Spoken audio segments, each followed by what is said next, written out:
My name is Natalie Guttormsson, and I am the Membership and Recruitment Director here with the INLNA. And just as a reminder, for anyone who's not familiar with us, the INLNA is the Icelandic National League of North America. We were established in 1919, and we strive to bring together organizations in Canada, the US, and Iceland dedicated to preserving and promoting our Icelandic heritage, culture, traditions, and language that our families brought to this continent many generations ago or recent. We are stewards of our shared Icelandic heritage, preserving our culture through outreach, events, and community. This event is brought to you by the INLNA in partnership with our member club in Toronto, the Icelandic Canadian Club of Toronto. A special shout out to Gwen Sigrid Morgan, who is not only our vice president here at the INLNA, but she's also the president of the Toronto Club, and she was instrumental in inviting Eliza to come speak with us and set up this event. She's currently traveling abroad. I don't know if she'll be able to log in today, but special thanks to Gwen. Now, I'll be your host today. Please forgive my voice. I'll try to keep my sniffles to a minimum. I went on a kindergarten field trip with my son's class on Friday to the zoo and came home with a cold. It's inevitable. So bear with me. I just wanted to highlight for you a fun and exciting challenge that we are having this summer. It's our second annual Summer Reads Challenge.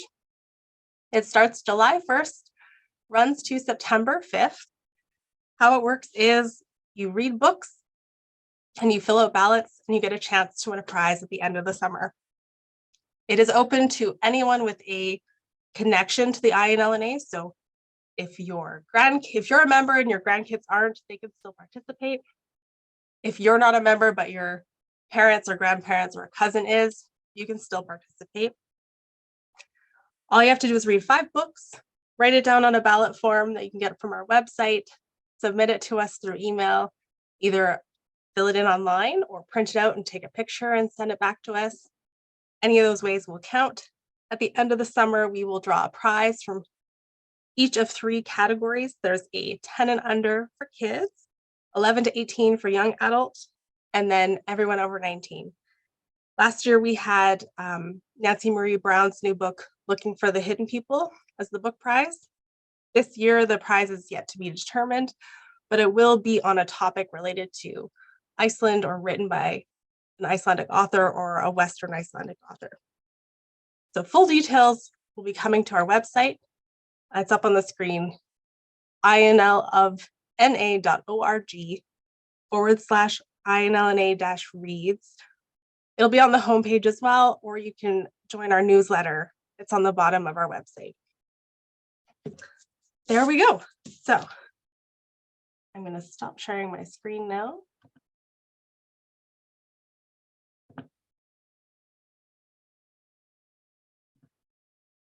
All right, I want to thank you all so much for coming today. It's a very exciting event. Whether you have read this book yet, read it multiple times, or you're going to pick it up very soon. It's a wonderful read. I'm so excited to introduce to you Eliza Reid today. Eliza Reid is a journalist, editor, and co-founder of the much-loved annual Iceland Writers Retreat. Eliza grew up in the countryside near Ottawa, Canada, and moved to Iceland in 2003, 5 years after winning a student raffle for a date with the man who became her husband, Guðni Jóhannesson. When he took office as president of Iceland on August 1st, 2016, Eliza became the country's first lady.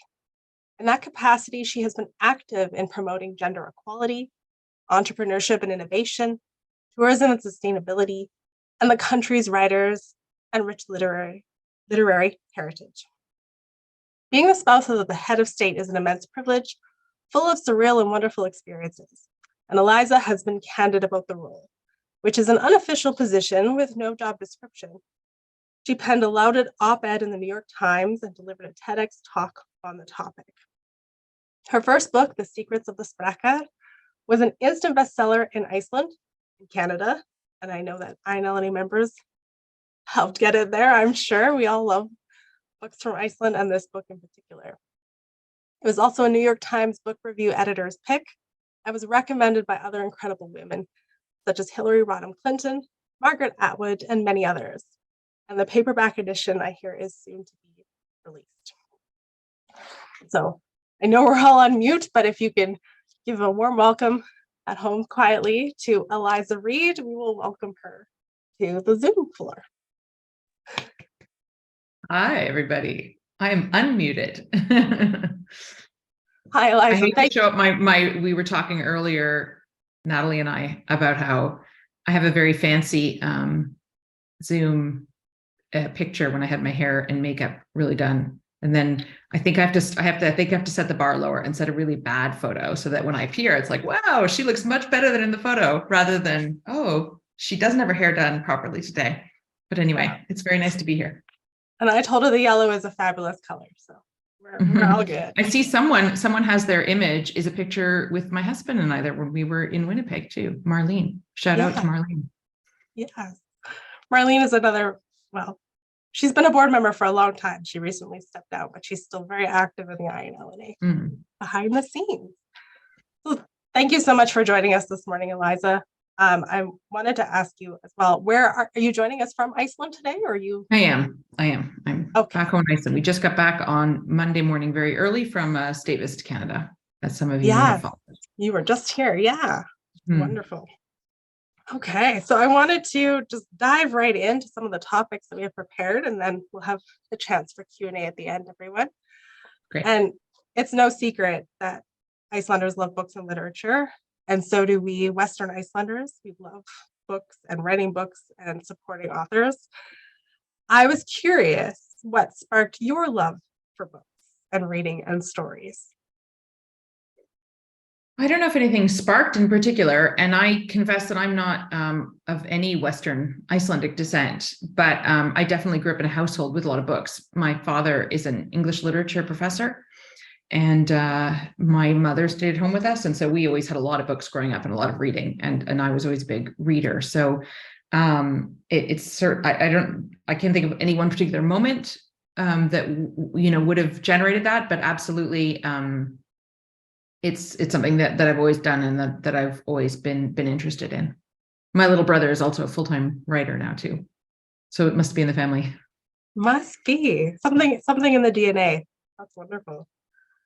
And in this book, The Secrets of the Specker, you share so many interesting and funny and profound Icelandic expressions, which I thoroughly enjoyed at the start of every chapter. And the one about everyone having a story waiting inside of them ready to be born. That sounds very feminist in itself, but where did the idea for this book come from? And how did you decide what themes to cover? Because you cover a range of topics.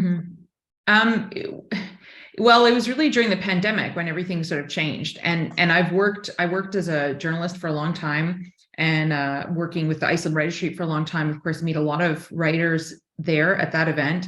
And really, people used to ask me all the time if there was a book that I was working on. And although I thought it would be very fun one day to write a book, I just hadn't thought about it because I was pretty busy doing lots of other different things. And it just wasn't something that was a priority for me, or that I had an idea about, something that I was really going to be passionate about, that I wanted to spend time doing. And then when the pandemic hit in 2020, obviously everything shifted, and we had to cancel the Iceland Writers' Retreat, and there was much less to do as First Lady because you're not going to all these events, you're not speaking, and all of that.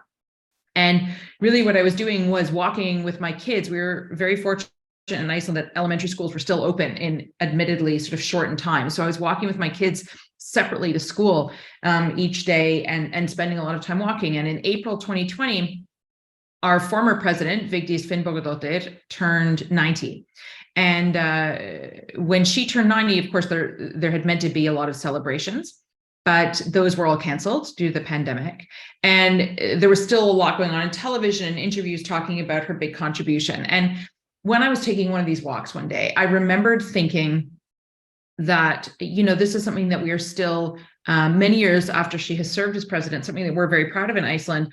And yet it's something that I think probably INLNA members notwithstanding, many people abroad don't know or don't recall or don't know this big achievement, this glass ceiling that an Icelander broke along, decades ago.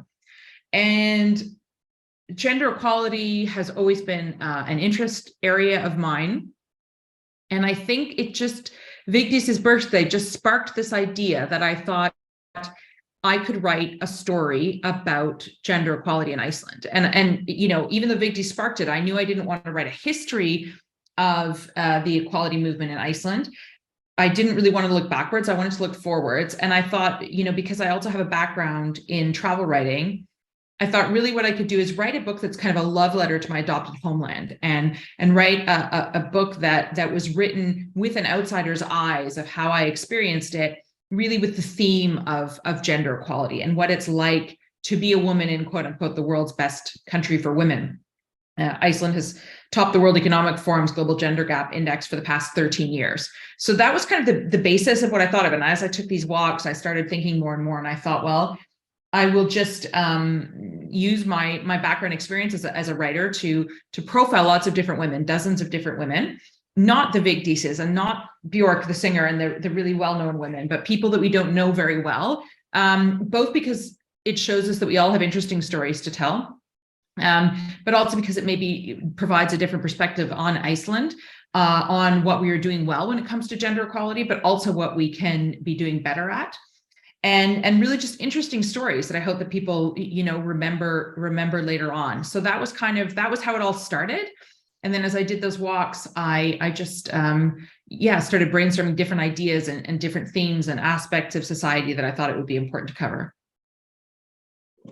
You did such a wonderful job, in my opinion. I think most people would agree, of sharing your story as a new Icelander, being an immigrant woman, but then also having a family and your journey to First Lady, and you mix the voices of the women that you talk to and the places that you visited. And so I found there were so many instances that I was reading and I was like, I can relate to this, either from my visits to Iceland or from, conversations with people I know here in Canada. So not only did you show us a side of Iceland we don't always get to see, even as Western Icelanders, but also it was so relatable in so many ways. Thank you. So, I hope that, some people who read the book said, when I was showing friends before it had been published, and they would say, oh, I feel like I've just had a cup of coffee with you somewhere. And I hope that that's the tone, that people feel that it's sort of friendly and casual and just like having a conversation with me, really. I didn't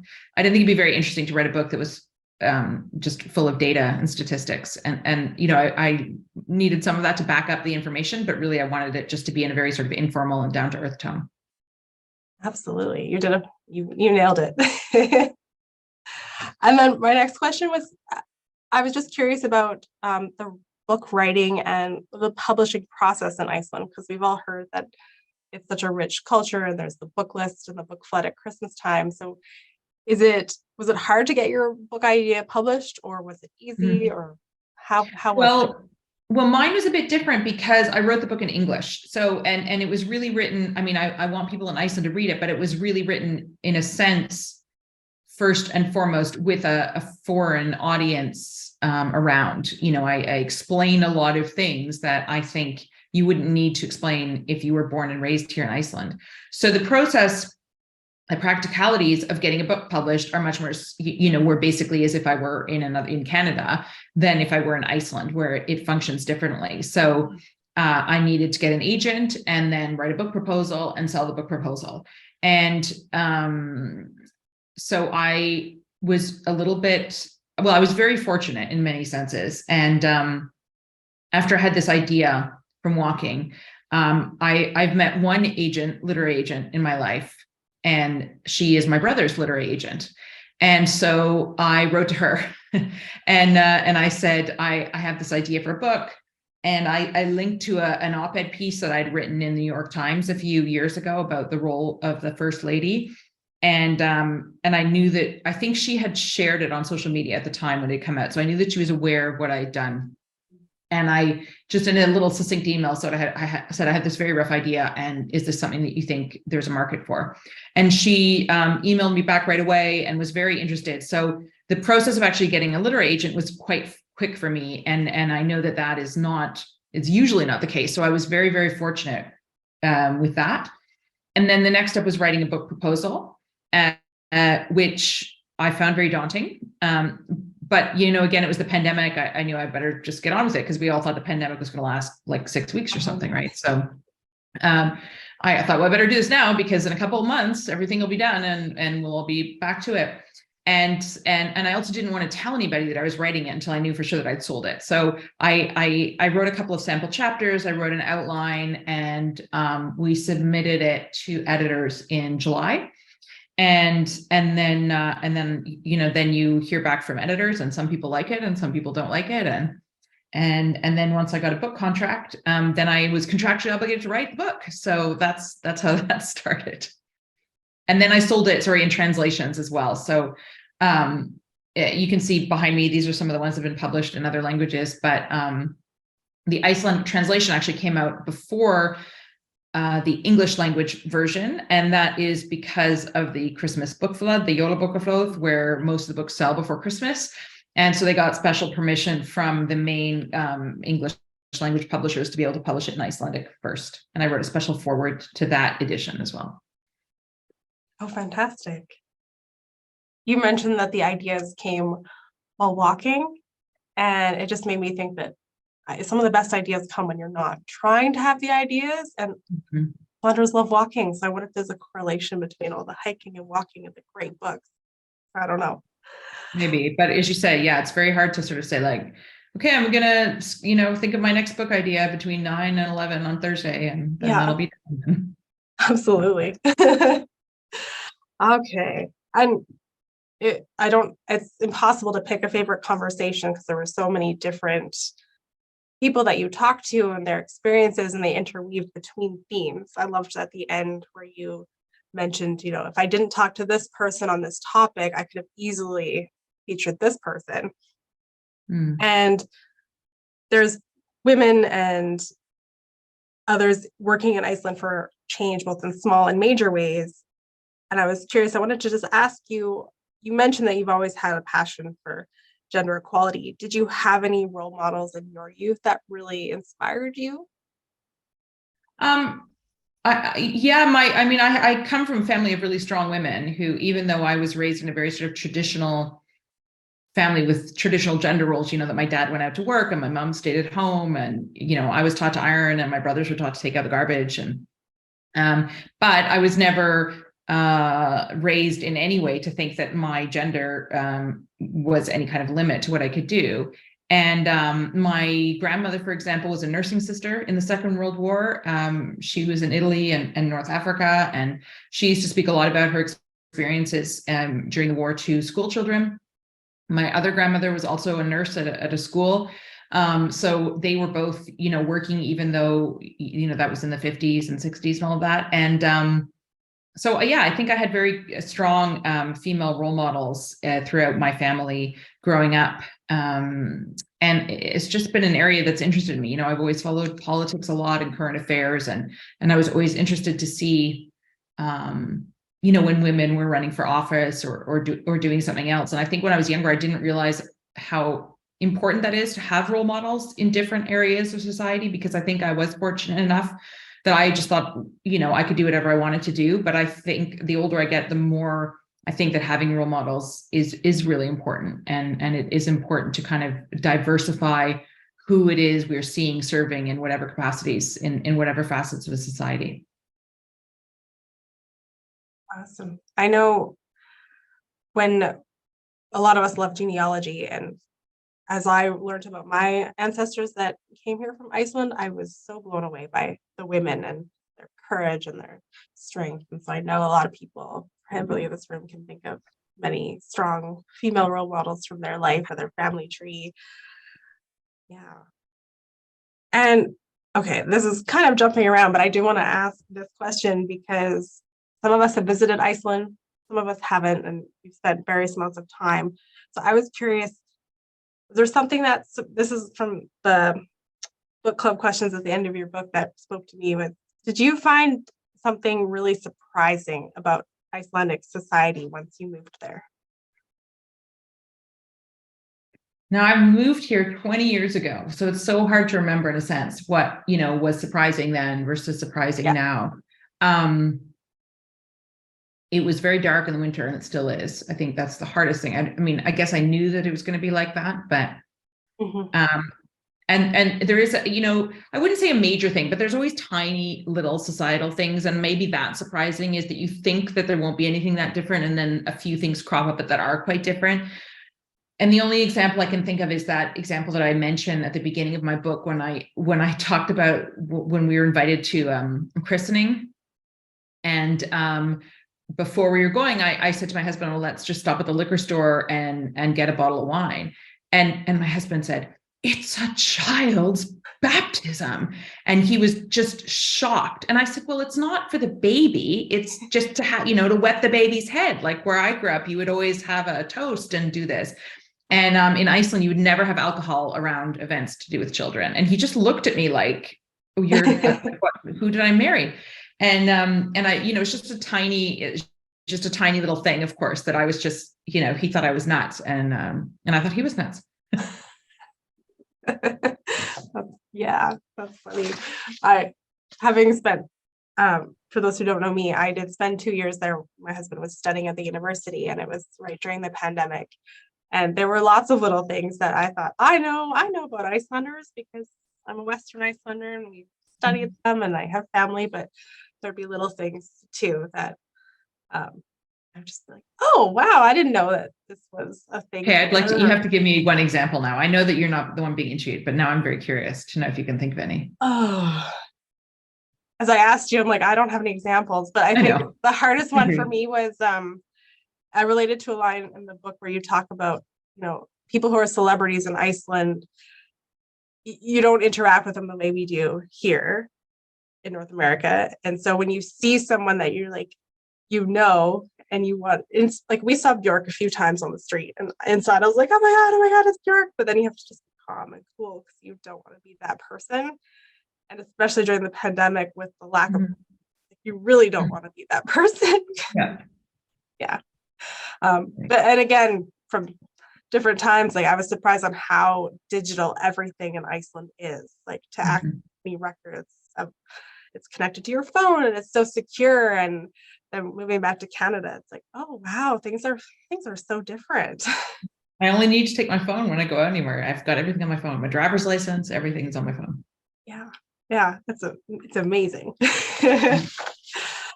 Okay. And so I wanted to highlight just a little bit. I was trying to go back in INLNA history, but we're working on getting some records digital. So I only did recent research, but in our membership currently, 64% of our member clubs. So we have member clubs in different cities in Canada and the US, as well as organizations like the Icelandic Festival in Gimli, Icelandic Roots. And interestingly enough, 64% of our member clubs have women leaders. And 4 out of 5 past presidents of the INLNA have also been women. It wasn't always that way. So I was pretty proud and happy to see that. So shout out to all our board members who are women, but also the men are fantastic too. But one of the chapters that really hit me from your book, and it's what I tell everybody I meet when they say, how is Iceland? I just rave about the daycare system and the support for families. And, I went there with a 2-year-old, and even though I was, the spouse of a student, I had access to the daycare system, and I had access to subsidies for daycare, and it changed my life. And then coming home, we had a gap year between kindergarten and we had no daycare, and it was such a dramatic change. And so for anyone maybe who hasn't gotten to that part of the book yet, I was just wondering if you could briefly just touch on how amazing that part of Icelandic society is. Sure. And I mean, I talk about it in the context of my own experience because my husband and I had 4 children together in just under 6 years. So I definitely made use of the daycare system. Yeah. And it's heavily subsidized like everything else, and subsidized by municipalities. So it really depends on what municipality you live in, how long the waiting list is, at what age you come in, what the discounts are. So, they kind of change and adapt and amend. When we started, we were in Reykjavik.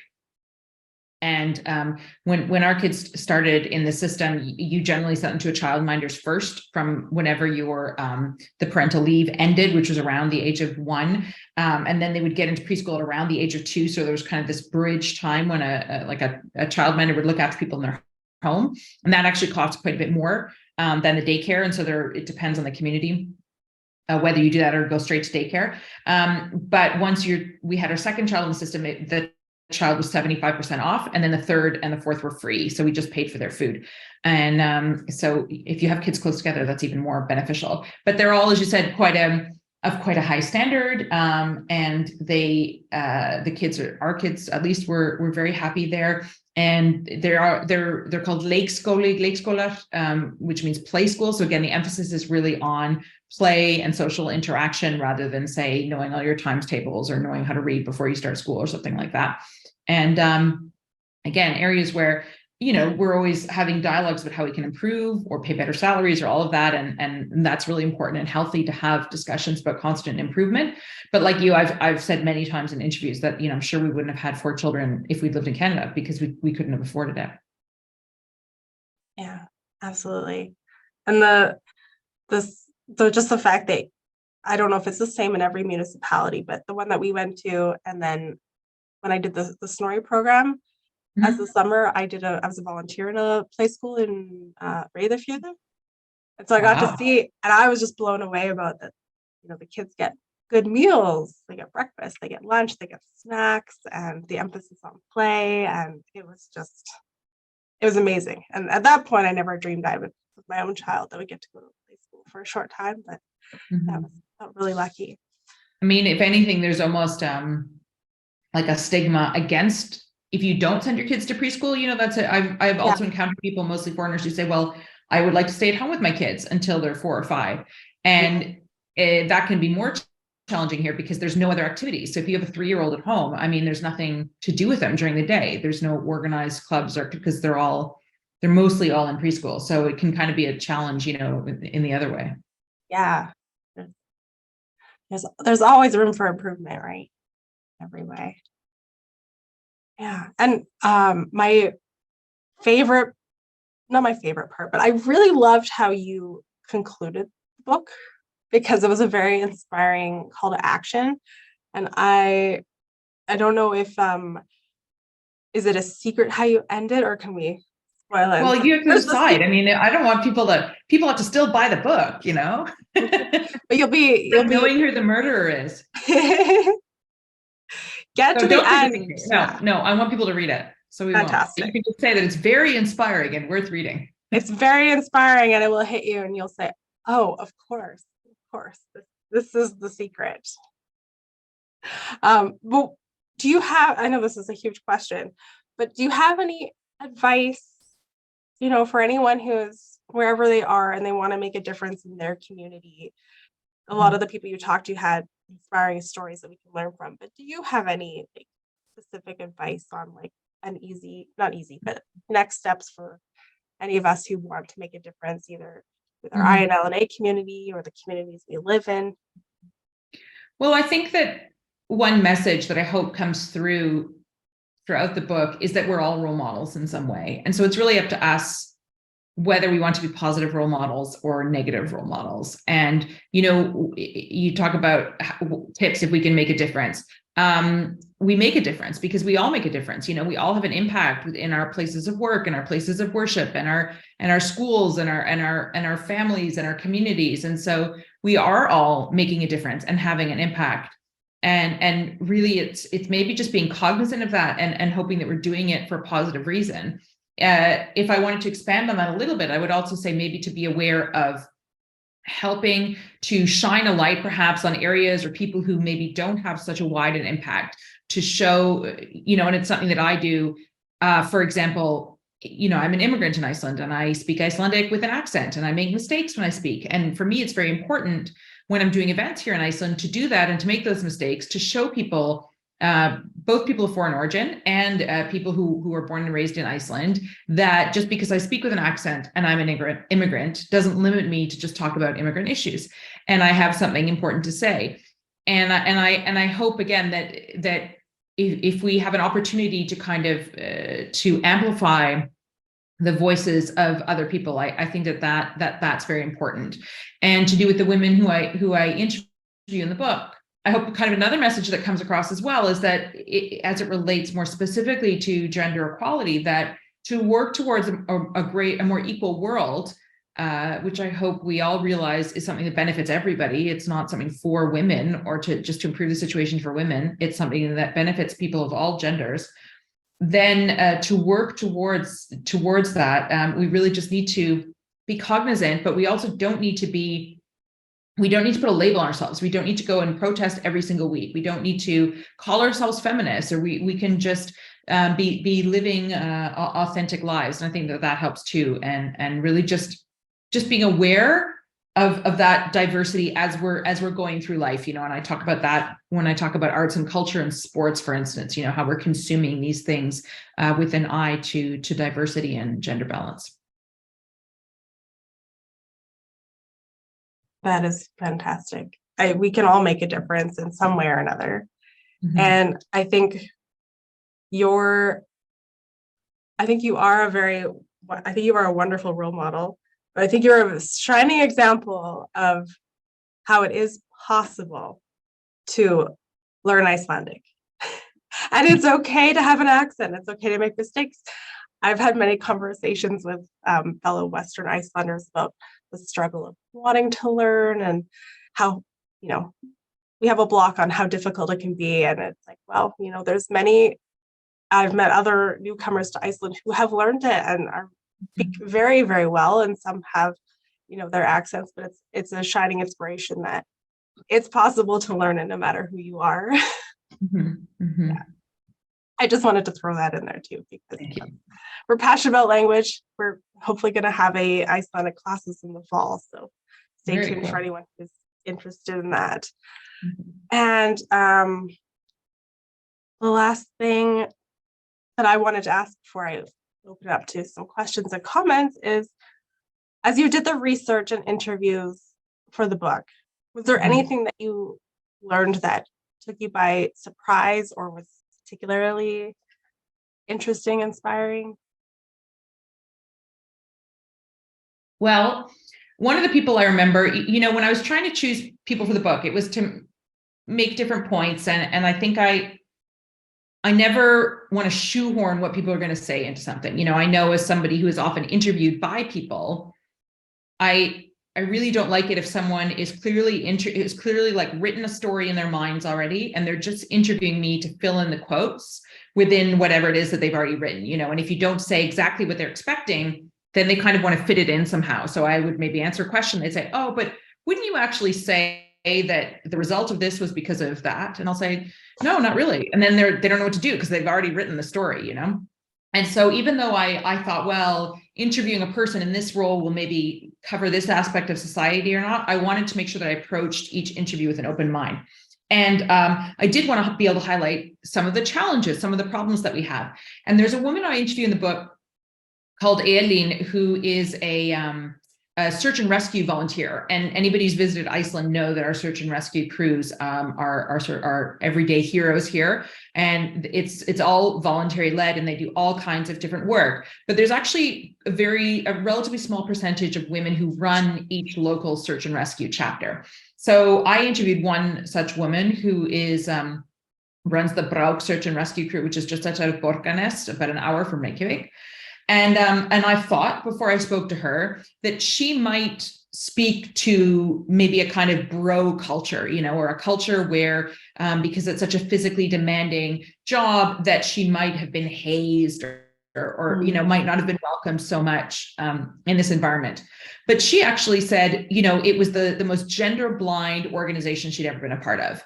And that, of course, that's her own experience. I have no idea what the experience of other women who run organizations is like. But the more that I thought about it, the more I thought, well, that might make sense, because in order to be a search and rescue volunteer, you have to like jump out of a helicopter, and you have to swim in the ocean, and you have to do all kinds of really challenging physical tasks. And so you've kind of already proven your mettle once you qualify, regardless of what your gender is. And so I think that people kind of respect that in any case. So that, there's an example to me that was interesting. And another one was the woman, Rose, who I interviewed to talk about domestic violence. And again, when I was interviewing her, it was very important for me to cover gender-based violence in some way, because it's a big area that we can't really achieve equality until we manage to eradicate this. It's also something that we have in Iceland, as we do elsewhere. And I really wanted to interview someone. I chose someone to interview who I knew already, and who maybe didn't quite fit a stereotype of someone who would be living at the women's shelter. She's very middle-class background, very highly educated. And because I wanted to show that this sort of situation can happen to anybody. And I thought, again, this woman is from Britain originally. And I thought, well, she'll probably tell me something about how, being in this situation was more helpful in Iceland, because she would have faced a lot of stigma in Britain and the situation had been much more difficult. And while in some senses she did acknowledge things that were better, for example, she was given paid leave from her job while she was living in the shelter and working to leave her partner. She also said that she felt that Iceland's move towards equality had kind of harmed her in the other sense, because there was this default when it came to custody rights, that unless she could actually prove physical harm against her children, her ex-partner was getting equal rights, as opposed to kind of starting off with her and then having to take that to court. So that was also eye-opening for me, that it's kind of, she felt that the pendulum had sort of swung the other way as well a little bit. Yeah, that was a very interesting story to hear, and to empathize with her of the struggle and understanding. The attempt to be more equal can also bring up surprising challenges. Yeah. And I'm not going to get into it in this call, but when we moved to Iceland, me being the Western Icelander, the reason we got in was because my husband was studying at the university, and we're common law in Canada, which presented some interesting bureaucratic challenges coming and getting permits and getting the bank account stuff. Did the common law not count here? I'm surprised. They registered us as cohabitants, which doesn't have the same tone, I feel, as common law spouses here. And then we moved from a reserve in Saskatchewan, so establishing the address was interesting. Yes, of course. My husband was trying to explain to the bank of what a reserve was. But yeah. Okay, so that I'm going to wrap up the questions that I have prepared, because I want to give a chance for people here to either ask you a question, or if they want to share a comment, whether it's your experience in Iceland, everyone, or if you want to just quickly tell about a strong woman in your life or experience. We will just maybe try and keep the stories briefer, just so everyone has a chance to say something if they would like. And we could always follow up, send the INLNA an email. We'll put it in the chat if you want to share more in depth about a story, and we can pass it on. But we can go through the comments, and if anyone wants to ask a question, though, you can use the raise hand function on Zoom. It's at the bottom. There's a little happy face for reactions, and you can raise your hand, and it will just put you in the right order so that we don't miss anybody, either with their camera off or whatnot. When we were thinking, while people were thinking of questions, I remember that in 2021, we had to have a digital, an online version of the Iceland Writers Retreat, because it still wasn't possible for people to travel. Yeah. And we had about 250 people who signed up, which was fantastic. And it was all done on Zoom. And we would put people in different workshops and classes that were running simultaneously. And I would say that the technical areas of Zoom are probably not our best skill set. And I think on the second day, It happened each day. My co-founder is called Erica Green. And I think on the first day, everybody logged in, and for whatever reason, everybody's name was Erica Green. And then the second day, everybody's name was Eliza Reid. And so people would pop in, like 200 people, and say, I want to go to the class on character. And would say, who are you? And say, I'm, Marcia, and I'm here. And you're like, you're all called the same name. So it took us a long time to clear everybody out, but I'm glad that everybody has their own name here. You guys are much better technically than I am. Oh, we try. We definitely try. There's always curveballs. Mm-hmm. I'm just going to stop recording for the Q&A part. And then as we wrap up and give a formal thank you, I will turn it back on. Just hitting record so I can formally thank you for taking the time, Eliza, to visit with us this morning and share about your book, and everyone for attending and bringing such wonderful questions and stories. Yes, it's been a real pleasure. Thanks very much. Well, I hope to see you in Iceland sometime. Yes, absolutely. And we'll have more, we're done with you for today, but we'll keep the conversation going throughout the summer on your book and other books that people are reading, and more news about the INL Read Summer Challenge will be coming. Great. So, thank you. Thank you very much. Tack för det. Thank you very much. Loved it. All right. Thank you. All right. Bye, everyone.